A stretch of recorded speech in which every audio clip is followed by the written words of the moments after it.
September મહિનામાં પણ મેઘરાજા ફરીથી સટાસટી બોલાવશે તેવી હવામાન નિષ્ણાંત અંબાલાલ પટેલે અનુમાન વ્યક્ત કર્યું છે। અંબાલાલ પટેલના અનુમાન મુજબ 3 થી 10 સપ્ટેમ્બરની વચ્ચે રાજ્યના અલગ અલગ વિસ્તારોમાં ધોધમાર વરસાદ વરસશે અને એટલું જ નહીં, સપ્ટેમ્બરના બીજા સપ્તાહમાં રાજ્યના કેટલાક સ્થળો પર પૂર આવવાની પણ સ્થિતિ સર્જાઈ શકે છે। બંગાળની ખાડીમાં લો પ્રેશર સર્જાતા ગુજરાતમાં ફરીથી વરસાદ વરસશે અને સપ્ટેમ્બરના અંતમાં પણ ગાજવીજ સાથે વરસાદ વરસી શકે છે।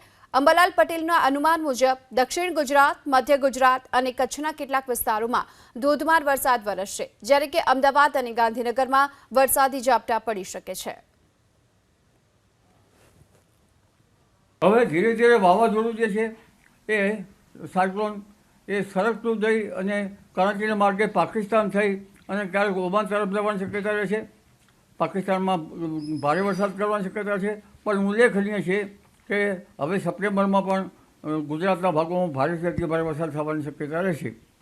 દેશ સહિત ગુજરાતના ભાગોમાં તારીખ 3 થી 10 કે 11માં શરૂઆતમાં વરસાદ આવી જશે, પરંતુ જે સપ્ટેમ્બરના બીજા સપ્તાહમાં દેશ સહિત ગુજરાતના ભાગોમાં પૂર આવે તેવા વરસાદની શક્યતા રહેશે, જેમાં દક્ષિણ ગુજરાતના ભાગોમાં ભારેથી અતિ ભારે વરસાદ થવાની શક્યતા રહેશે।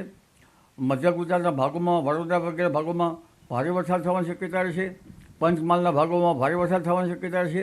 સાબરકાંઠાના ભાગોમાં પણ કંઈક હળવો ભારે વરસાદ થવાની શક્યતા રહેશે। ઉત્તર ગુજરાતના ભાગોમાં પણ હળવો ભારે વરસાદ થવાની શક્યતા રહેશે। આ વરસાદ જે છે એ કોઈ ભાગમાં 4 ઇંચ અને ક્યાંક 6 ઇંચ જેવો થવાની શક્યતા રહેશે।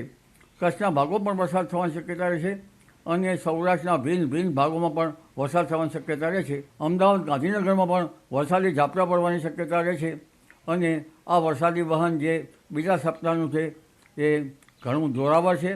બંગાળની ખાડીમાં એક પછી એક લો પ્રેશર બનશે। આ વખતની સિસ્ટમો અનોખી છે, એટલે તારીખ 3 થી 10 ઉપરાંત સપ્ટેમ્બરના બીજા દિવસોમાં પણ ભારે વરસાદ થવાની શક્યતા રહેશે, પણ 23 સપ્ટેમ્બર પછી ગરમી પડશે અને હવે જે સપ્ટેમ્બરમાં વરસાદ થવાની શક્યતા રહેશે એ થંડર સ્ટોર્મ એક્ટિવિટી ગાજવીજ સાથે વરસાદ થવાની શક્યતા રહેશે, જેમાં 27 સપ્ટેમ્બરથી 5મી ઓક્ટોબર વચ્ચે ભારે ગાજવીજ થવાની શક્યતા રહેશે અને વરસાદ આવશે।